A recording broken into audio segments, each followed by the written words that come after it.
जी हाँ, प्रिया देवासी द्वारा संचालित हमारे महादेव डिजिटल स्टूडियो और मारवाड़ी खनक आज स्टूडियो में हमारे साथ मौजूद है। आज की हथाई, आज की चर्चा और परिचर्चा और संवाद में हमारे बीच एक सेवा की प्रतिमूर्ति और जाना माना चेहरा, दिव्यांग सेवा संस्थान और यूँ कहूँ तो मानव सेवा मंदिर और इसी सेवा की पहल और मुहिम के करता धरता संस्थापक झालाराम जी देवासी जोहेला। आज हम इनसे मिलकर जानेंगे, विशेष रूप से क्योंकि आपका क्षेत्र सभी क्षेत्र को छोड़कर एक ऐसा अनूठा और एक परोपकारी कार्य में जो है आप है। दिव्यांग सेवा संस्थान, मेरा निवेदन रहेगा, दिव्यांग सेवा संस्थान पाली आज वहाँ पर जिस तरीके से आप सभी मिलकर उन निराश्रित जो सड़कों पर एक तरीके से बेसहारा है, जिनका आगे पीछे कोई है ही नहीं, उनका झालाराम परवरिश करने वाला एक अभिभावक बनकर, एक देवदूत बनकर उनकी सेवा कर रहा है। ये श्रीमान, आपके मन में ऐसा ख्याल कब आया, कब ऐसा महसूस हुआ कि ये सारे चीज़ें छोड़कर कहीं न कहीं जो है आपने पूरा का पूरा ध्यान इन एक वंचित वर्ग की तरफ, जो समाज की मुख्य धारा से अलग है, उनकी तरफ जो है आपका ध्यान गया और आप इस मुहिम में लग गए? झालाराम जी, सबसे पहले तो मैं इस लाइव प्लेटफॉर्म पर मारवाड़ की खनक जो आपने अभियान छेड़ा है और इस अभियान के तहत उन शख्सियों को बुला रहे हो जिससे युवाओं को नई चेतना, नई प्रेरणा मिले, और उसमें आज मुझे भी आपने यहाँ बुलाया, इसके लिए मैं आपका हृदय के अंदर गहरे से कोटि कोटि आभार प्रकट करता हूँ। कहते हैं ना कि घायल की गति घायल जाने, एक पीड़ित की पीड़ा एक पीड़ित भली भांति महसूस कर सकता है। मैं स्वयं एक दिव्यांग हूँ। प्रदेश के दिव्यांग जन की पीड़ा और वेदना को लेकर बचपन से जीवन में कुछ कर गुजरने की आग थी कि उन लोगों के लिए हमें कुछ करना है जो लोग हमारी तरफ पीड़ित थे, वंचित थे, शोषित थे, दुखी है। तो उनकी सेवा करने का हमने बीड़ा उठाया और निरंतर, कहते हैं ना कि दृढ़ संकल्प, कठिन परिश्रम और अगर नियत नेक हो तो परमपिता परमात्मा भी हमारा साथ देता है। तो इसी आशा और अपेक्षा के साथ में हम पिछले कई वर्षों से जनहितार्थ के कार्य कर रहे हैं और जनहितार्थ में भी, लोक कल्याण के कार्यों में भी हमने दिव्यांग जन की सेवा का ये बीड़ा उठाया। और दिव्यांग जन में भी 21 प्रकार के दिव्यांग होते हैं, लेकिन वर्तमान में इस 21वीं सदी में सबसे जो पीड़ित और परेशान दिव्यांग है वो है मानसिक रूप से विकृत, विमंदित, जिनको मंदबुद्धि अलग अलग नामों से पहचाना जाता है। उस नर रूपी नारायणों की सेवा करने का हमने बीड़ा उठाया और लगातार हम इस कार्य में बिल्कुल निरंतर भाव से एक दृढ़ संकल्प के साथ आगे बढ़ रहे हैं। हमारी प्रयास रहता है कि ज़्यादा से ज़्यादा हम कैसे दिनहीन असहाय पीड़ितों की सेवा करके उनके जीवन में कैसे खुशियाँ ला सके, उनका जो नारकीय जीवन है, पशु का जीवन है, उसको कैसे बदला जाए और एक मानव की तरह वो जिए और अपना जीवन का सही ढंग से निर्वाह कर सके। इस भाव से हम लोग लगातार पाली जिला मुख्यालय पर इस सेवार्थ कार्य को चला रहे हैं। इसी क्रम में मेरा आपसे पहला सवाल ये रहेगा कि आपने वैसे पाली को चुना और सेवा के लिए कोई स्थान विशेष की आवश्यकता नहीं होती है, वो तो आपका हृदय है, लेकिन ये काम वैसे अपने आप में बहुत कठिन है और इसको तो मैं एक दुष्कर, बहुत ही मतलब उसकी जो सीमा पराकाष्ठ है उनसे भी बाहर का है, क्योंकि हमारा भी वहाँ नित्य आना जाना होता है और वहाँ सारी चीज़ें जब हम देखते हैं ना, उनका यहाँ तक कि मल मूत्र तक जो है वो आप अपने हाथों से उनको साफ करना और किसी तरह का कोई भेदभाव नहीं। एक वीडियो भी आया था, मैंने देखा था, तो आप, और वैसे करते हैं, हमेशा करते हैं, आप उनके साथ में बैठकर खुद भी खाना खाते हैं और उनको खिलाते भी हैं अपने हाथों से, जबकि उनके अब चलो वो प्रभु जी है और किसी तरह का वो आपके मन में ऐसा है ही नहीं, और इनको देखकर लोगों के मन में भी एक ऐसी प्रेरणा आ रही है। तो आप क्या कहना चाहेंगे और के लिए, और ये ख्याल कैसा आया एकदम ही?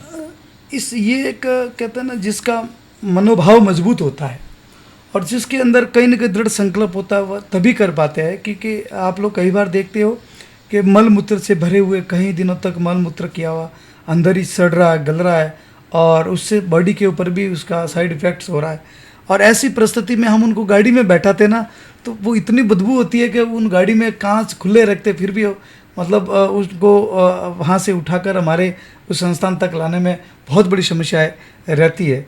लेकिन आम नागरिक के लिए वो मंदबुद्धि हो सकता है, एक मानव हो सकता है, लेकिन हमारे लिए वो एक मानव मंदिर है, वो भगवान का साक्षात चलता फिरता मंदिर और दूसरा साक्षात ईश्वर का स्वरूप है। ऐसे भाव लेकर हम लोग करते तो लोगों को वो गंदगी नज़र आती है, लेकिन हमें वो गंदगी नज़र नहीं आती है। जिस तरह से प्रभु का मंदिर, जो सुबह उठकर हम लोग मंदिर को साफ सफाई करते हैं, वैसे हम प्रतिदिन उठकर उनका मल मूत्र साफ करते हैं, उनके बॉडी के प्रत्येक पार्ट्स की साफ सफाई करते हैं, नाखून काटते हैं, बाल काटते हैं, क्योंकि उनके ऊपर उनका तो केयर टेक करना पड़ता है। वो भले मानव शरीर है, लेकिन अपना खुद का काम कर नहीं पाते हैं। तो अगर उसको स्वस्थ रखने के लिए, उसको साफ़ सुथरा रखने के लिए हमें निरंतर वो सारी चीज़ें कंटिन्यू रखनी पड़ती है, ताकि वो अच्छे माहौल में, एक साफ़ सुथरे माहौल में अपने जीवन का निर्वाह कर सके। और नर सेवा ही नारायण सेवा के मंत्र को हम चरितार्थ करते हुए इस यात्रा को तेज़ गति से आगे बढ़ा रहे हैं। और इम्पोर्टेंट नहीं कि झालाराम देवासी कर रहा है, क्योंकि मैं तो स्वयं एक दिव्यांग हूँ, मेरा बॉडी 82% वर्क नहीं करता है, लेकिन मैं कर रहा हूँ, ये बड़ी बात नहीं है। भारत का नौजवान, भारत के नागरिक मेरे से प्रेरणा लेकर और लोग ऐसे परोपकार पुनीत परमार्थ के कार्य के लिए आगे आए और हमारे से प्रेरणा लेकर एक दिव्यांग कर सकता है, तो एक मजबूत युवा, उनके अंदर प्रेरणा जागृत होगी कि नहीं, हम भी कर सकते हैं। और ऐसे सैकड़ों सैकड़ों हजारों दिन दुखियों की जब घरों से लोग निकलकर सेवा करेंगे, उस दिन हमारी भक्ति सार्थक होगी, उस दिन हमारी तपस्या सार्थक होगी। उसी उद्देश्य को लेके हम लोग लगातार चल रहे हैं और हजारों हजारों लोग इस सेवा से प्रेरणा लेकर अलग अलग जगहों पर, अलग अलग क्षेत्रों में लोग यथा योग्य मानव सेवा के लिए आगे आ रहे हैं। बिल्कुल जी, ऐसा आपके आगमन से पूर्व हमने आपके इस दिव्यांग सेवा संस्थान और मानव सेवा मंदिर के बारे में थोड़ा विशेष रूप से हमने जब उसको पूरी डिटेल ली ना, तो हमें ऐसा सामने आया कि भाई फरवरी 2019 में जो है आपने इसकी शुरुआत की, और लगभग 2-3-4 वर्षों में आपने एक इस प्रकार का जो एक प्रकल्प खड़ा कर दिया पाली मुख्यालय पर। शायद मेरे हिसाब से, मैं इतना मुझे पता नहीं है, लेकिन जिस तरह की उसकी भव्यता जो दिख रही है, वो 4-5 करोड़ रुपए की लागत से बना हुआ एक बहुत विशाल मानव मंदिर है। और उसमें भी जो है इन प्रभुजनों के लिए अलग अलग व्यवस्था है, रहने की है, रसोई की है, अपने टॉयलेट, बाथरूम, और तो और उनके आवास की, शयन कक्ष की, और इस प्रकार का। और ये जो पूरा का पूरा है, आप मैनेजमेंट और संचालन किस तरीके से कर सकते हैं, क्योंकि बहुत अपने आप में बहुत बड़ा एक विषय है ये, अगर देखा जाए। वैसे ये सारी चीज़ें करने वाला परमपिता परमात्मा है, द्वारकाधीश है, बिल्कुल। उनकी कृपा से हो रहा है। हम लोग तो निमित्त और माध्यम बने हुए हैं, उन्हीं की प्रेरणा हमें मिलती है और हम उस प्रेरणा को जन जागृति के रूप में आगे फॉरवर्ड करते हैं और लोगों को जगा कर यहाँ इस यात्रा से जोड़ने का काम करते हैं। भारत की पहली संस्था होगी सुदर्शन जी, जो सिर्फ जन्मदिन पर हम लोग इसको चला रहे, संचालित कर रहे हैं। बिल्कुल। हमने देखा कि नौजवान, हम लोग सनातनी लोग हैं, राम जी को मानने वाले लोग हैं, कृष्ण जी को मानने वाले लोग हैं, और आज का जो युवा है वो विदेशी संस्कृति को अपनाकर हमारी मूल संस्कृति को ख़त्म करने का प्रयास कर रहे हैं। तो हमने एक अनूठी पहल की कि जो ये बर्थडे के नाम पे जो केक काटते हैं, मोमबत्तियाँ लगाकर उस पर फूंक मार के उसको जला देते हैं, और फिर केक लेकर मुंह पर लगा के एक दूसरे का मुंह खराब करते हैं। यहाँ तक ही नहीं, आज का नौजवान तो नशे की पार्टियों की तरफ आगे बढ़ गया जन्मदिन के नाम पे। तो युवा जो गलत दिशा में जा रहा था, तो हमने एक प्रयास किया कि क्यों नहीं इस परंपरा को रोका जाए और इसको सीधा डाइवर्ट सेवा की तरफ किया जाए। तो हमने जन्मदिन को एक सेवा दिवस, एक दयालु दिवस के रूप में मनाने के लिए युवाओं से आह्वान किया, और हजारों युवाओं ने इस संकल्प को हमारे साथ जुड़कर आगे इसमें पूरी योगदान दिया, और उसकी वजह से आज 5-6 करोड़ की लागत से ये पूरा जो भवन दिव्य और भव्य आपने देखा होगा वीडियो में वगैरह, ये पूरा बर्थडे के दिन जो केक का पैसा जो युवा खर्च करने वाले थे, उसी धन से हमने पूरा उसको खड़ा किया। वैसे ये विचार करने वाला विषय, क्या ऐसा भी हो सकता है? हाँ। लेकिन ऐसा हो सकता है, हमने करके बताया। और वर्तमान में हम इस संस्थान को पूरी तरह से संचालित कर रहे हैं, तो वो भी बर्थडे और शादी की सालगिरह पर जो युवा हमें जो सहयोग दे रहे हैं, उस सहयोग से ही इस संस्थान को पूरी तरह से हम लोग सुचारू रूप से एक व्यवस्थित तरीके से उसको हम लोग चला रहे हैं। जी, बहुत बहुत। और इसी अपन कड़ी को थोड़ा आगे बढ़ाते हैं, अब इतना विशाल भवन है और संपूर्ण सुविधाएं भी हैं वहाँ पर, जहाँ की लाखों रुपए खर्च करके भी जो है किसी एक विशेष को इतनी नहीं मिल सकती, लेकिन आप पूरा मैनेजमेंट इस बेहतरीन तरीके से करते हैं कि प्रभु जी को किसी तरह की कोई तकलीफ नहीं हो वहाँ पर, मतलब वीवीआईपी सुविधा। क्योंकि मैं वहाँ आता हूँ, सभी जन श्रद्धालु आते हैं, तो वहाँ खाने की डिश देख लो, सुबह का नाश्ता देख लो, हर तरीके से जो चीज़ वहाँ है ना, तो और भवन भी देखे तो बड़ा विशाल है। तो और इसके साथ साथ आगे और कोई ऐसी कोई योजना है आप जो हम बहुत सारी योजनाएं सुदर्शन जी लेकर आ रहे हैं। ये तो अभी शुरुआत की हमने, मंदबुद्धि बच्चों के ऊपर हम लोग प्रभु जी ने के ऊपर काम कर रहे हैं। आगे इनको आत्मनिर्भर बनाने के लिए, स्वावलंबी बनाने के लिए, ये समाज में स्वाभिमान के साथ जिए, समाज में सम्मान के साथ जिए, इसके लिए हम बहुत सारे प्रकल्प लेके आ रहे हैं। अभी बहुत जल्द हम लोग एक स्वरोजगार के लिए हम लोग ऊपर जो हमारा ऊपर का फ्लोर है उस पर हम दिव्यांगों के लिए प्रशिक्षण केंद्र को भी स्टार्ट कर रहे हैं, जहां दिव्यांगों की कौशल को डेवलप किया जाएगा, उसको तराशा जाएगा और यथा योग्य उनको रोजगार दिया जाएगा, ताकि वो दिव्यांग भी, इन हाथों के दिव्यांगों को रोजगार मिलेगा तो दिव्यांग भी स्वाभिमान के साथ अपने जीवन का निर्वाह कर पाएगा। आज कई दिव्यांग सड़कों पर भीख मांगते हैं, कई मंदिरों के बाहर भीख मांगते हैं। उन दिव्यांगों को हम उठा कर आश्रम दिव्यांग सेवा संस्था लाएंगे, उनकी प्रतिभाओं को निखारेंगे, तराशेंगे और उनको एक नए कहते हैं ना नए जीवन की तरफ आगे लेके जाएंगे। उनके जीवन में भी एक नया मोड़ आएगा और वो लोग भी उनको इस तरह से स्किल डेवलप करेंगे। कोई मंदिर के बाहर जो भीख मांग रहा था वो माला बेचेगा, कोई मंदिर के बाहर जो भीख मांग रहा था वो मंदिर के बाद भगवान के लिए प्रसाद आने वाले भक्तों को सेल करेगा और अगरबत्ती सेल करेगा, मोह, अलग अलग प्रकार की प्रसाद और धूप ध्यान की जो चीज़ें उसको सेल करेगा। और बहुत सारे ऐसे प्रोडक्ट हम लोग लेके आ रहे हैं जो दिव्यांग के योग्यता के अनुसार उसको एक जगह पर बैठा कर उनको रोजगार देंगे, ताकि वो दिव्यांग भीख नहीं मांगेगा। ये भीख मांगने के लिए ये हाथ नहीं है, ये हाथ इस देश को मजबूत करने के लिए है, अर्थव्यवस्था को मजबूत करने के लिए है, अपने आप को मजबूत करने के लिए। इसलिए दिव्यांगों के ऊपर बहुत बड़े स्तर पर हम काम करेंगे। मैं एक मेरा आपसे सवाल है और बहुत रुचिकर भी है, वो सेवा, और सेवा के साथ साथ मैंने देखा कि संस्थाएं तो खूब सारी है और अपने अपने स्तर पर करती है, लेकिन आपका जो ये प्रकल्प है जो सनातन से जुड़ा हुआ है, धर्म से जुड़ा हुआ है और विभिन्न प्रकार के हमारे सनातनी संस्कृति के जो ऐसे धार्मिक अनुष्ठान और क्रियाकलाप आपके इस संस्थान में मतलब आए दिन होते रहते हैं। सप्ताह में 7 दिन होते हैं तो 5 तो क्रियाकलाप ऐसे धार्मिक अनुष्ठान होते ही होते हैं। और उसमें ऐतिहासिक यदि कहा जाए ना तो शायद मुझे लगता है पूरे भारत का प्रथम बार इस बार जो आप 51 इस प्रभु जी को जो है वहाँ अपने महाकुंभ की जो है यात्रा करवा कर आई, यह विचार ख्याल कैसे आया, किस तरह की व्यवस्था हुई और एक अपने आप में एक रिकॉर्ड बना हमारी सनातन संस्कृति में और एक नया नाम जुड़ा मानव सेवा मंदिर का भी, इसके बारे में थोड़ी जानकारी। ये 144 वर्षों के बाद में दिव्य और भव्य महाकुंभ प्रयागराज की पावन पवित्र त्रिवेणी संगम भूमि पर ये बहुत बड़ा सनातन यज्ञ हुआ, जिसमें दिव्यांगों की भी भावना थी कि हम लोग भी वहाँ जाके इस महाकुंभ में गंगा मैया की गोद में डुबकी लगाए। बिल्कुल बिल्कुल। लेकिन शारीरिक असक्षमता होने के कारण उनको कोई लेके जाने वाला नहीं था। तो दिव्यांगों की भावनाओं का सम्मान करते हुए हमने पहल की। कार्य हमारे लिए बड़ा संघर्षपूर्ण था, चुनौती से भरा था, लेकिन कहते हैं ना कि गंगा सागर की यात्रा तो गंगोत्री से गंगा सागर की यात्रा तो मुर्दा भी करता है अगर हिम्मत है, बाजुओं में दम है, कुछ करने की आग, तो गंगा सागर से गंगोत्री की यात्रा पे निकलो, विपरीत धाराओं में जीवन को जियो, तब इतिहास लिखे जाते हैं, इतिहास के अध्याय पढ़े जाते हैं। तो हमने वही करने का प्रयास किया।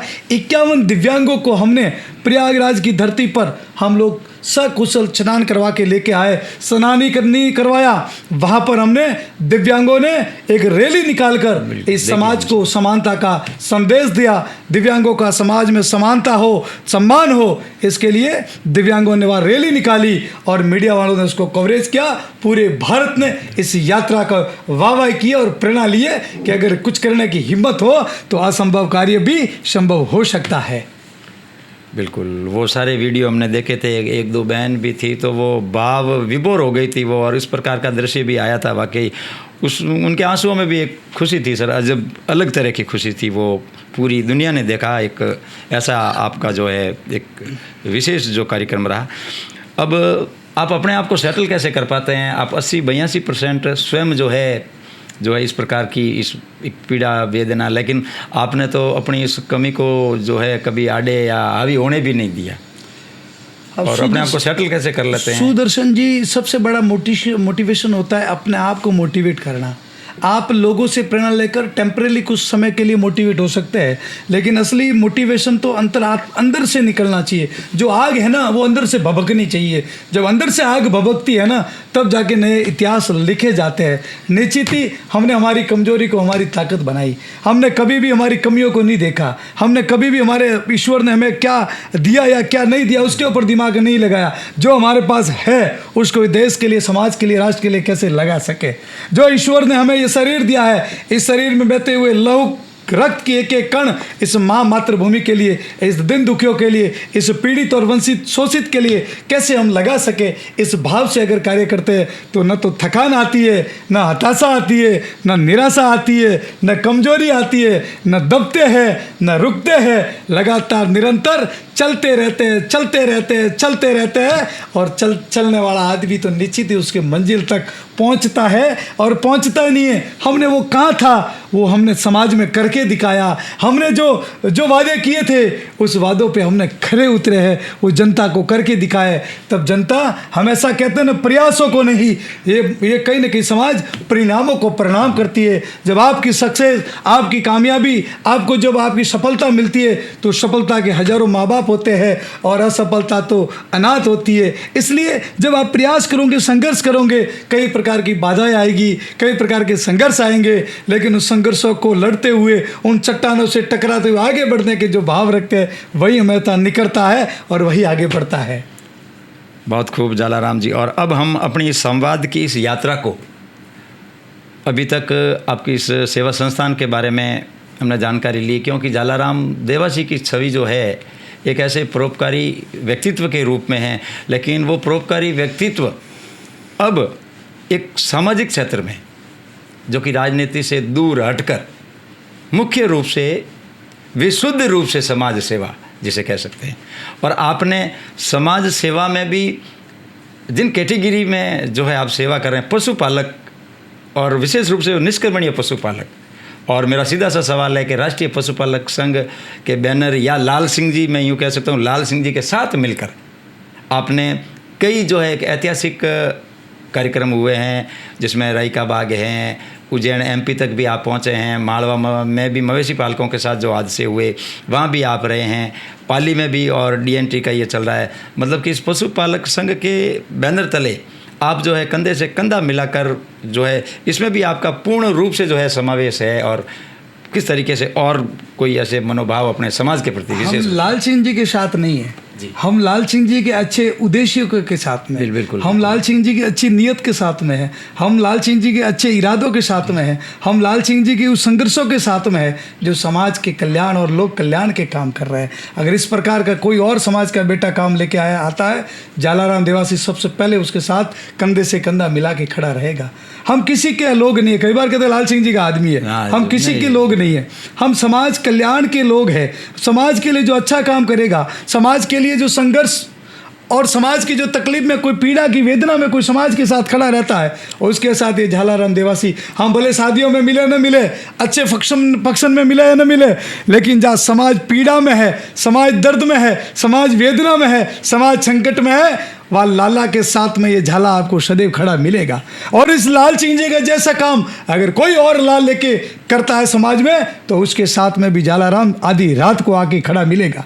इसलिए हम किसी गुट के, किसी ग्रुप के हम लोग नहीं हैं, हम शुद्ध भाव से समाज सेवा करते हैं। कई बार ऐसी समाज सेवा करते हैं, कई लोग राजनीति के शिकार भी हमें भी बना देते हैं, क्योंकि मैं तो समाज को हमेशा कहता हूँ, राजनीति की जगह रहती है, समाज की सेवा समाज की जगह रहती है। जब हम समाज के मंचों पर आए तो हमारी राजनीतिक विचारधारा को थोड़ा उस समाज के मंचों से दूर रखें, ताकि समाज की विचारधारा आपके अंदर झलकेगी, आपके विचारों में आएगी।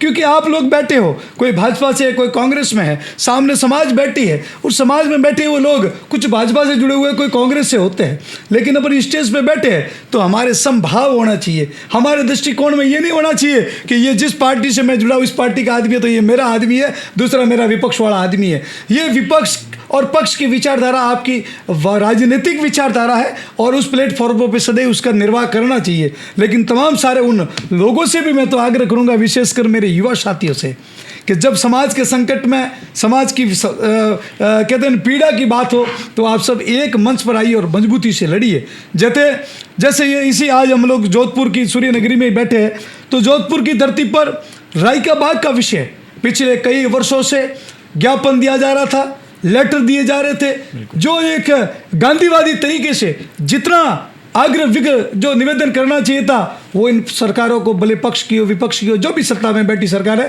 क्योंकि हम पार्टी को नहीं देते, हम सत्ता में सरकार को सारी चीज़ें देते हैं।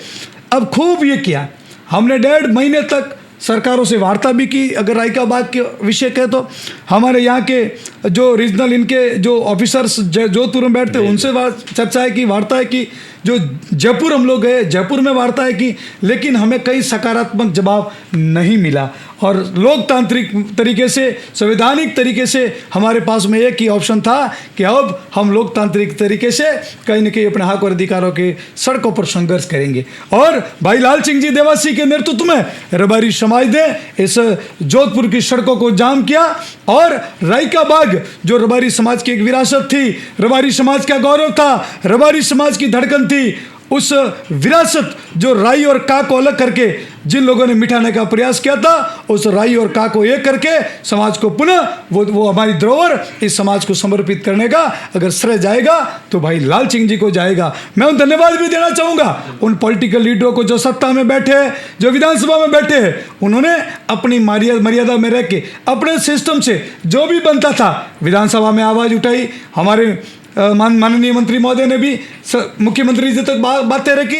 2 तरह के गुट होते हैं, एक बार का जो गुट होता है, ग्रुप होता है, संगठन होता है जो सत्ता पर दबाव बनाता है। दूसरा जो सत्ता के अंदर जो विधानसभा में बैठे, लोकसभा में बैठे वो लोग, वो कहीं ना कहीं अपने तरीके से अपनी बातों को वहाँ पर उस पटल पर रखते हैं। तो कहीं ना कहीं चारों तरफ से जो एक प्रेशर बनता है, उस वजह से ये काम अपने होते हैं। झालाराम जी, राष्ट्रीय पशुपालक संघ के माध्यम से आप सेवा कर रहे हैं, बिल्कुल सही बात है। रिजल्ट भी मिल रहे हैं, परिणाम मिल रहे हैं, सरकार भी सचेत हो गई, सब कुछ अच्छा है।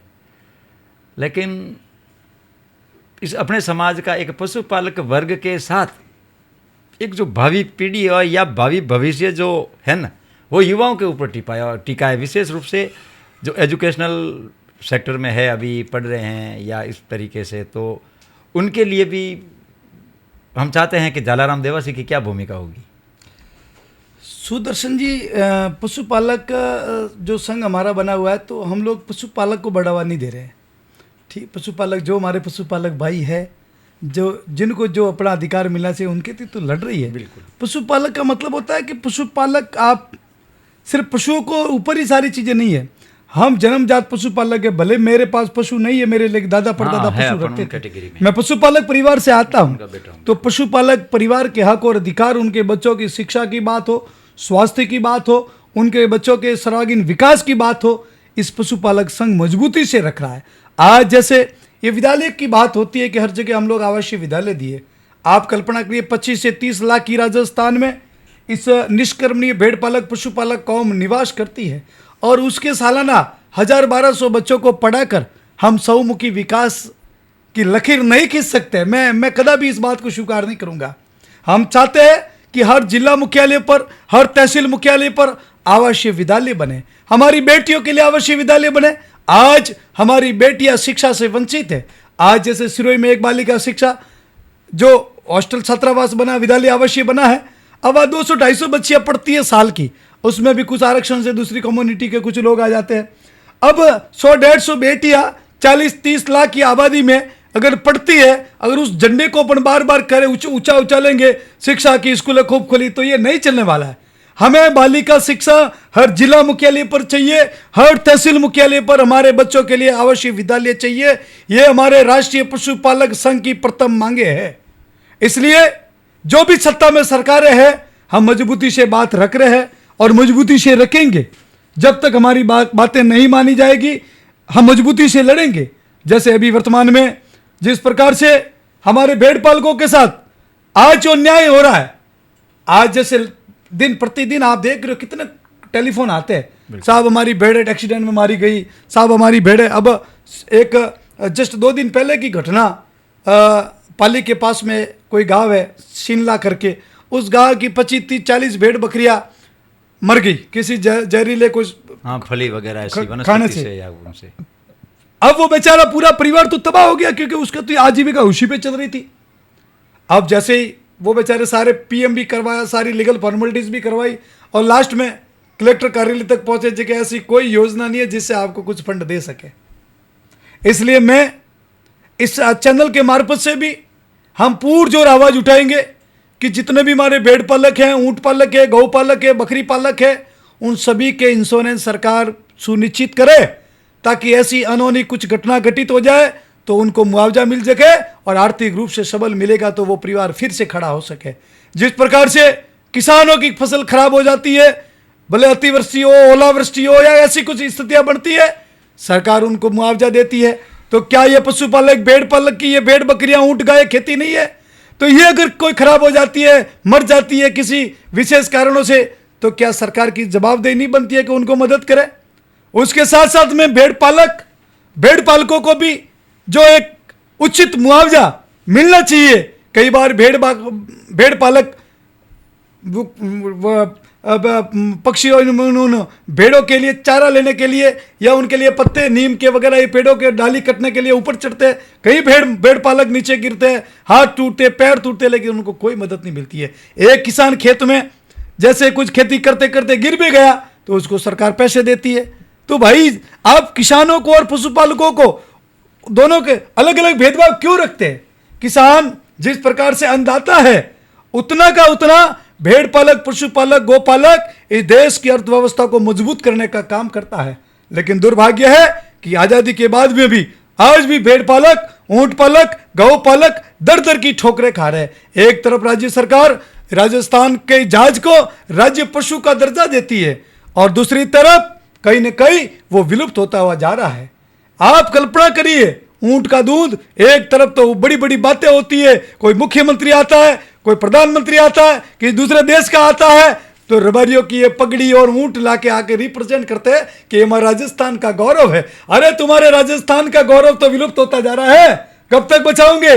जयपुर उतरते आपको ऊंट और राई का दिखेगा, जहां जाओगे ऊंट और राई का दिखेगा, लेकिन ये कागजों में फोटो में ही देखने की स्थितियां बनी हुई है, विलुप्त होता जा रहा है। इसलिए भाई लाल सिंह जी के नेतृत्व में हम मजबूती से ऊंट बचाने के लिए प्रयास कर रहे हैं, पशुपालकों के अधिकारों के लिए लड़ रहे हैं। लाल सिंह जी के नेतृत्व में बहुत सारी लड़ाइयां लड़ी गई। जिस प्रकार से डीएनटी समुदाय में देवासी समाज जो घुमतू कम्युनिटी में आते हैं, जिनको सिर्फ रहबारी लिखा हुआ था, उसको ये प्रमाण पत्र दिए जा रहे थे, राइका और देवासी को ऐड नहीं किया जा रहा था। धन्यवाद है लाल सिंह जी का, जिनके नेतृत्व में लड़ाई लड़ी और आज तीनों नामों से प्रमाण पत्र बन रहे हैं। ये अगर श्रेय जाएगा तो लाल सिंह जी राइका को जाएगा। ऐसे अनेकों काम किए हैं। जिस प्रकार से आपने देखा होगा, अतिक्रमणी मानकर जैसे रबारी कम्युनिटी के लोग, भेड़ पालक, गोपालक, ऊंट पालक कम्युनिटी के लोग, ये लोग गांव से बाहर रहते हैं। क्यों? क्योंकि गांव के बाहर इसलिए रहना पड़ता था कि हमारे पास पशुधन था, हम आबादी के बीचों बीच नहीं रह सकते थे, इसलिए गांव के बाहर हम मजबूरी में बाड़े बनाकर उस पशुधन के साथ हमारा परिवार उस पशुओं के साथ ही उठता बैठता रहता था। इसलिए वो जमीन कौन सी किस्म की थी हमें पता नहीं है, क्योंकि वो तो बाड़ा करके हम तो पशुधन के लिए, गौ माता के लिए उस गोचर में जाके बैठ गए, वही हमारा घर बना, वही गौ माता के लिए साथ रहते थे। आज स्थिति ऐसी बनी है कि हमारे उन भेड़ पालक, गौ पालक, ऊंट पालकों को अतिक्रमणी मानकर कई सदियों से, पीढ़ियों से रह रहे उनके घरों को बुलडोजरों द्वारा गिराकर उसको कहीं न कहीं उनके परिवारों को उजाड़ा जा रहा है। ये हम कदापि स्वीकार नहीं करेंगे। हम मांग करते हैं राज्य सरकार से कि ऐसा कानून लाए जो भेड़ों की वजह से, गायों की वजह से, ऊंटों की वजह से गांव के बाहर अगर गोचर में, ओरण में, कहीं न कहीं नदी में इस कंडीशनों में जो ये लोग बैठे हैं, उनको इस तय करके जहां वो रह रहे हैं, जहां उनके घर बने, वहीं पट्टे दिए जाए। ये हमारी पहली पुरजोर मांग है और इस मांग के लिए हम अड़िग है, मजबूती से लड़ेंगे। ये हमारे आने वाले आंदोलन का एक बहुत बड़ा हिस्सा है, जो सरकार को हम कहीं न कहीं इस आंदोलन के मार्फत से इनकी नींद जगाने का काम करेंगे। बिल्कुल, बहुत बहुत बढ़िया बात कही ये आपने कि सरकार पंचायत राज, विशेष रूप से पंचायत राज जो है डिपार्टमेंट, ग्रामीणों को जो पट्टे दे रहा है, और पट्टे में भी वही दे रहा है जो आबादी भूमि है या पट्टे देने योग्य भूमि है, उस पर दे रहे हैं। आपने बहुत अच्छी बात कही, क्योंकि अमूमन पशुपालक तो गांव से उस क्राइटेरिया से बाहर बैठा है, वहाँ उसको ज़रूरत है। बिल्कुल, तो इसके लिए धन्यवाद आपको कि आपने पशुपालक संघ के माध्यम से ये बात आपके संज्ञान में आई और आगे तक जाएगी और निश्चित ही अच्छा परिणाम मिलेगा। आज जो ये जोधपुर में एम्स संभाग मुख्यालय पर है और उसके ठीक सामने समाज के जो आगेवान हैं, समाज सेवी हैं, जिसमें आपका भी एक विशिष्ट नाम और स्थान है, आप क्या उम्मीदें रखते हैं और किस प्रकार के सकारात्मक परिणाम एक अच्छी व्यवस्थाओं के साथ में हमें मिलेंगे, जिसकी आज शिलान्यास हुआ है, जिसका भूमि पूजन हुआ है, इसके बारे में आपके क्या विचार? समय के साथ हर समाज को भी बदलना चाहिए और थोड़ा दुर्भाग्य भी मैं कहूँगा कि अपनी समाज भोलेनाथ की भक्त है, थोड़ी लेट जगती है। हर समाज के एम्स के जस्ट बाहर हर समाज के आरोग्य भवन बने हुए हैं। कई समाज दूरदृष्टि सोच रखते हुए उन्होंने पहले ही ज़मीन लैंड को खरीद लिया था, तो बहुत कम रेट में वो मिला। आज हमें हाई रेट में वो चीज़ों को परचेज भी करना पड़ता है, लेकिन ये समय की मांग थी। अगर आज नहीं खरीदा, आज नहीं किया, तो आने वाले 5 साल में और चीज़ें बदली हुई नज़र आएगी। तो मैं सबसे पहले तो पूरी कमेटी का धन्यवाद अर्पित करना चाहूँगा, और विशेषकर जिन इंसान के दिमाग में ये विचार आया, क्योंकि आज समाज में सबसे पहली आवश्यकता है तो वो है स्वास्थ्य, दूसरा शिक्षा। जिस समाज में स्वास्थ्य और शिक्षा का अगर स्तंभ मजबूत है तो वो समाज निश्चित ही आगे बढ़ती है। जैसे जोधपुर की बात की जाए तो एम्स जैसा हॉस्पिटल जो इस पश्चिमी राजस्थान का, एक कहते हैं ना, एक जीवन रेखा बनी हुई है जहाँ लोगों की ज़िंदगियाँ बदली जा रही है, उस एम्स के अंदर कई हमारे दूर दराज के हमारे पशुपालक गरीब परिवार के लोग वहाँ आते हैं, सस्ता इलाज होता है, अच्छे डॉक्टर है, उसमें सारी व्यवस्था है, लेकिन उनके साथ आने वाले लोग सड़कों पर सोते थे। हम कई बार वहाँ से निकलते थे, हमारी भेड़ पालक पशुपालक समाज की बेटियाँ रोडों पर ऐसी रात गुजार रही है, हमारी माताएं बहनें रात गुजार रही है, उस पीड़ा और दर्द को देखते थे तो दर्द होता था कि हम हमारी समाज के लिए क्या कर सकते हैं। सब ने मिल के ये फैसला लिया कि एम्स के सामने हमारा भी एक आरोग्य भवन होना चाहिए। तो आज 14 अप्रैल 2025 को आरोग्य भवन की आज हमारे पूज्य संतों के पावन सानिध्य में जेतेश्वर सेवा संस्थान के बैनर तले इसकी नींव का मुहूर्त किया गया, श्री गणेश किया गया। निश्चित ही में आशा और विश्वास है कि देवासी समाज के हमारे प्रवासी भाई, हमारे यहाँ के स्थानीय व्यापारी बंधु, हमारे कर्मचारी बंधु, हमारे राज्य नेता, हमारे सभी देवतुल्य धर्मगुरु, सभी मिलकर हम इस तीर्थ को, क्योंकि ये एक मानव सेवा का बहुत ही बड़ा अनुष्ठान है जहाँ मानव पीड़ित और शोषित की सेवा होगी, आए हुए ऐसे दुखियारों की सेवा होगी, वहाँ उस एम्स के सामने बनने वाले आरोग्य भवन में बहु उपयोगी वो भवन काम आएगा। उसमें स्वास्थ्य से जुड़ी हुई सारी चीज़ें रहेगी, ब्लड की व्यवस्था, एम्बुलेंस और तमाम सारा मार्गदर्शन मिलेगा, कौन से डॉक्टर से मिले, कैसे मिले, सारी व्यवस्थाएं हमारा ये पूरी कमेटी वहाँ पर सुनिश्चित करेगी। और साथ साथ में हमारी बेटियों की शिक्षा का भी ध्यान रखा है। हमारी बेटियों के लिए पूरा एक ऊपर वाला फ्लोर एक एजुकेशन के लिए पूरा उसको डेवलप किया है, ताकि वह हमारी बेटियां पढ़ेगी, बेटियां आगे बढ़ेगी तो बेटियां समाज का नाम रोशन करेगी। समाज का समूह विकास तब होगा जब हमारी बच्चियां पढ़ेगी और वो उस शिक्षा की तरफ आगे बढ़ेगी।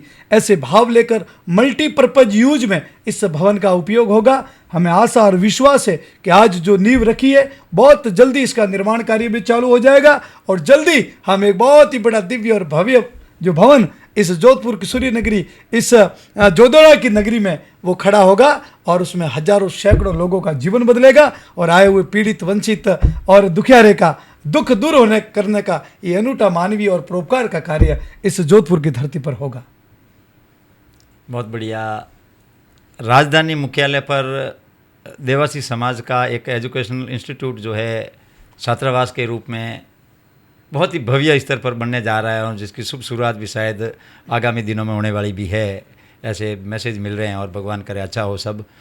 संभाग मुख्यालय पर ये एक इकाई ये हो गई हमारी, और इसका ये तो आप जैसा आपने अभी बताया कि ये बहुउद्देशीय है, बहुउपयोगी है, मतलब हेल्थ और एजुकेशन दोनों को है जो मिलाकर जो है इसको खड़ा किया जा रहा है। तो एक अपने आप में एक अच्छा मैसेज है और अच्छे परिणाम भी मिलेंगे। इसके अलावा अब जयपुर, जोधपुर ये दो चीज़ें अच्छी हो गई समाज में, और आप एक जालाराम जो धरातल से जुड़ा हुआ व्यक्ति है, जो स्वयं जो है अभाव में है लेकिन फिर भी न जाने किस प्रभाव से ये शायद इस कुदरत की सारी माया है और कृपा और आशीर्वाद है कि उन दिव्यांग प्रभुजनों के बीच में रहता हुआ, उनकी पूरी की पूरी सेवा जिम्मेदारी के साथ करता हुआ, फिर समाज को भी अपना घर परिवार मानकर उनके संगठन में साथ चलते हुए, सबसे पहले पशुपालक जिनका कोई है ही नहीं, जो अनपढ़ भी हैं, शुरू से इस स्थिति और परिस्थिति में गुजर रहे हैं, अभी हालातों के जो है विपरीत वो लड़ भी रहे हैं, उनके साथ भी आप खड़े रहें। अब शहरी जो नागरिक हैं और सामान्य जो हमारे जैसे लोग जो शहरों में रह रहे हैं, गाँवों में रह रहे हैं, उनके लिए भी जो है आप कहीं ना कहीं जो है अपने आप में योगदान जो है दे रहे हैं। तो इन सब के पीछे क्या एक लॉजिक या कोई ना कोई एक ऐसी एनर्जी कोई काम कर रही है कहीं ना कहीं, जो स्वयं को स्वयं से ही कहीं ना कहीं जागृत कर रही है, क्या है ऐसा? भाई साहब सुदर्शन जी, ऐसी बात है कि आज आपने देखा होगा हमारे संत महापुरुष बेग भगवान भी बहुत सारे पधारे थे यहाँ। बिल्कुल, वो अपनी जिम्मेदारियों का निर्वाह कर रहे हैं। हमारा जन्म जिस कौम में हुआ है, उस कौम का अगर अपन भला नहीं कर पा रहे तो कहीं न कहीं हमारी भक्ति अधूरी हो जाएगी। जिस देवासी समाज के माँ के पेट में हमने 9 महीने गुजारे, उस 9 महीने पेट में गुजारने का जो कर्ज, क्योंकि इस देव रूपी रबारी समाज में ईश्वर ने हमें जन्म दिया है, और इस समाज के लिए अगर कुछ नहीं कर पाए तो आने वाली पीढ़ियाँ माफ़ नहीं करेगी और परमात्मा भी माफ़ नहीं करेगा। ऐसे भाव लेकर संत भी पधारे थे। संत 36 को सनातन धर्म के हैं, लेकिन आज समाज के मंचों पर वो क्यों चिल्ला रहे थे, दर्द व्यथा कह रहे थे, चिंता कर रहे थे समाज की, क्यों कर रहे थे? उनके लिए तो 36 कुम और सनातन धर्म है, लेकिन उनके ज़मीर में भी इसे सदैव ये सवाल रहता है कि जिस कोख में हमारा जन्म हुआ है, उस कोख, उस समाज के लिए मैं क्या दे सकता हूँ, मैं क्या उनके लिए कर सकता हूँ। ये सदैव भाव संतों में भी जिंदा है। तो हमारा भी फर्ज बनता है कि हम जहाँ 36 कुम सर्वधर्म की सेवा कर रहे हैं, लेकिन हमारी कौम में अगर हमारी कौम का हमने भला नहीं कर पाए, अगर हमारी कौम के लिए हमने हक और अधिकारों के लिए लड़ नहीं पाए, तो आने वाली पीढ़ियाँ हमें माफ़ नहीं करेगी। कई बार ऐसे मन में होता है कि भगवान ने हमें ईश्वर प्राप्ति का बहुत बड़ा ये रास्ता दे रखा है, माध्यम बना रखा है, हमें मानवता से बड़ी क्या सेवा हो सकती है। और ऐसे में बोले भक्तों की सेवा कर रहा हो, वो तो प्रभु की प्राप्ति का सीधा रास्ता है। लेकिन फिर एक दिल में आग धधक उठती है कि नहीं, मेरी समाज तकलीफ में है, मेरी समाज पीड़ा में है, मैं मेरी समाज के लिए नहीं कर पाया तो मैं ईश्वर को क्या जवाब दूंगा। इसलिए बार बार उस आश्रम से बाहर निकलकर इस समाज के लिए भी लड़ाई लड़ते हैं, समाज के अधिकारों के लिए भी लड़ते हैं, सड़कों पर संघर्ष करते हैं, धरने करते हैं। कई लोग हमारे धरनों को नेगेटिव लेते हैं, कई सारी चीज़ें करते हैं। मैंने कहा भाई, सड़कों पर इस 45 डिग्री में सड़क पर, सूर्य नगरी की सड़कों पर संघर्ष करना ये कोई खाने का काम नहीं है, ये कोई शौक नहीं है। बिल्कुल प्यासे, तड़पते, बिलखते धूप में लड़ रहे हैं, ये कोई शौक से नहीं कर रहे, ये पीड़ा और समाज का दर्द है, तब कर पा रहे हैं। और इसलिए कर रहे हैं कि कहीं ना कहीं आज हम लोग पीड़ा और वेदना से गुजर रहे हैं, हमारी पीढ़ी इससे नहीं गुजरे, हमारी पीढ़ियों के लिए रास्ता कहीं ना कहीं एक व्यवस्थित हो जाए, उस भाव से हम लोग घरों से बाहर निकलते हैं। और इस कौम के लिए, इस कौम के हक के लिए, इस कौम को जगाने के लिए, इस सोई हुई कौम के अधिकारों को कहीं ना कहीं उनको जगाने के लिए हम लगातार प्रयास कर रहे हैं, और ये प्रयास अंतिम सांस तक करते रहेंगे।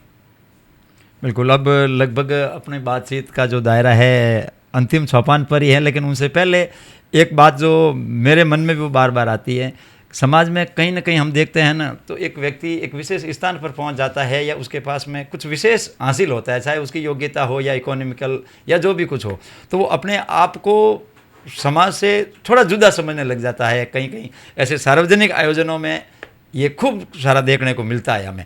लेकिन एक झालाराम देवासी जो समाज सेवा में अग्रणी, प्रभुजनों की सेवा में अग्रणी, सामाजिक संगठन में सदैव आगे, प्रवासी जनों में अच्छी साख अच्छी पैठ, स्थानीय जो है मारवाड़ में, जो चाहे पूरा अपने मेवाड़ मारवाड़ और पूरा जो भी इलाका है, वहाँ भी जो है आपकी एक अच्छी खासी लोकप्रियता है, पहचान है, बहुत बड़ा जिम्मा है, दायित्व भी है आपके ऊपर है। दिन भर 24 घंटों की दौड़ और भाग भी रहती है, क्या वो ऋतु, बसंत, गर्मी, सर्दी, मतलब सब तरीके से अपने आप को, और इतना कुछ होने के बाद में भी चेहरे पर हमेशा मुस्कान रहती है। जो भी कोई सामने वाला मिलता है तो हंस के गले लगा देते हैं। आसान, जहाँ जैसी व्यवस्था मिली जहाँ बैठ गए, किसके साथ वो अपने साथ वो एक सरल हृदयता के साथ में, और ये सारी चीज़ें, ये एक स्वाभाविक गुण जो है वो कहाँ से लाते हैं आप, क्योंकि ये हर एक में नहीं होती है। मेरा निजी जीवन में अनुभव भी ये कहता है, कुछ लोग होते हैं जो अपने आप थोड़ा कुछ प्राप्त कर लिया तो एक थोड़ा अभिमान या वो चीज़ें हो जाती हैं जो कहीं ना कहीं उनको थोड़ा दूर भी करती है समाज से, एक भाव हो जाता है, तो वो आप में तो है ही नहीं। ये क्या स्थिति विशेष? सुदर्शन जी, जीवन में ये बात जिस इंसान के दिमाग में तय हो जाती है कि मेरी मृत्यु निश्चित है, मेरी मृत्यु तय है, लेकिन तारीख फिक्स नहीं है, और ये संसार में जो व्यवस्था खड़ी करके जा रहा हो यही मुझे छोड़ के जाना है। ये 2-3 बातें अगर ज़मीन में इंसान जिंदा रखता है ना, तो इसका अहम है, उसका वहम है, उसका ईगो है, वो इसके इर्द गिर्द भी नहीं भटकेगा। हमने कहा मरना तो तय है भाई, क्या है हमारा, मौत तय है, तारीख फिक्स नहीं है, कौन सी तारीख अंतिम तारीख हो जाए। इसलिए हर पल, हर घड़ी, हर क्षण प्रेम भाव से रहो, देश के लिए कुछ करो, इस मातृभूमि के लिए करो, समाज के लिए, राष्ट्र के लिए कुछ करो, और बड़े प्रेम से सबके साथ रहो। वही तो मनकपणो है। फिर अपने पास में अगर है क्या जो अपने ईगो और घमंड करे, क्या अपने पास में कुछ नहीं है। इसलिए लोगों के साथ में अच्छे प्रेम से, प्यार से रहेंगे तो निश्चित ही लोगों के दिलों में जगह सदैव बनी रहेगी। क्योंकि ज़िंदगी सुदर्शन जी वो नहीं है कि आप जी के चले गए और आपके इतने बड़े स्ट्रक्चर को छोड़ के चले गए। जिंदगी तो भगत सिंह, शंकर शेखर आज़ाद और सुभाष चंद्र बोस जैसी जीनी है कि आपके जाने के बाद में भी दुनिया आपको जिंदा महसूस करे। आज भले भगत सिंह, शंकर शेखर आज़ाद, सुभाष चंद्र बोस इस धरती पर नहीं है दुनिया में, लेकिन आज भी लोगों की स्मृति में जिंदा है। वो क्यों है? वो इसलिए है कि उन्होंने अपने लिए तो बहुत कम जिया, ये देश और समाज और मातृभूमि के लिए अपने जीवन को खपाया थपाया है।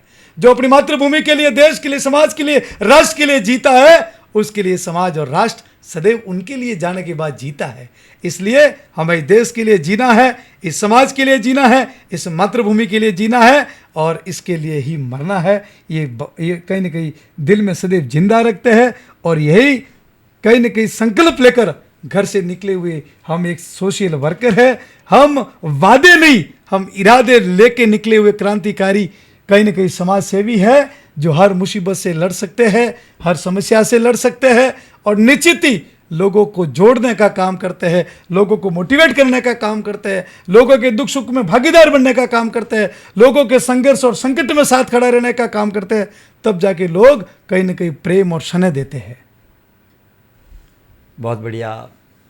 दिव्यांग सेवा संस्थान और मानव सेवा मंदिर चिमनपुरा पाली, सेवा का एक ऐसा प्रकल्प, और जहाँ उस इमारत के जरे जरे से जो खुशबू आती है ना, जो महक आती है ना, वो सेवा भाव की महक है।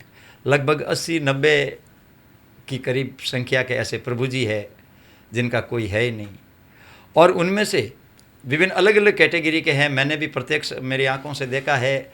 10-15 प्रभु जी तो ऐसे हैं साहब, उनके जीवन में जो आया हुआ बदलाव आप देखिएगा, किस तरीके से सुबह उठने से लगाकर शाम सोने तक अपनी दिनचर्या को वो व्यवस्थित तरीके से जीते हैं। वहाँ आए हुए हर अतिथि का किस तरीके से वो खुद स्वागत, अभिनंदन, अभिवादन करते हैं। झालाराम जी जब कहीं बाहर प्रवास से जब जाते हैं, पुनः अपने संस्थान में आते हैं ना, तो उन बच्चों के चेहरे ऊपर उनके नूर, किस तरीके से खुशी जो छलक जाती है। जैसे उनके पिताश्री आ गए, आशीर्वाद दाता आ गए, मतलब अपने आप को इस झालाराम जी देवासी ने इस तरीके से समर्पित किया है, अर्पित किया है कि प्रभु की सेवा, नर सेवा, नारायण सेवा, फिर पशुपालक संघ के माध्यम से भी पशुपालकों की सेवा, फिर समाज में नवाचार के रूप में कहीं न कोई नया उद्यम या नया कोई प्रकल्प या कोई न कोई नई मुहिम, तो उसमें सहभागिता समझो, भागीदारी समझो, उपस्थिति समझो, झालाराम देवासी की यकीनन रूप से 100% मिलती है।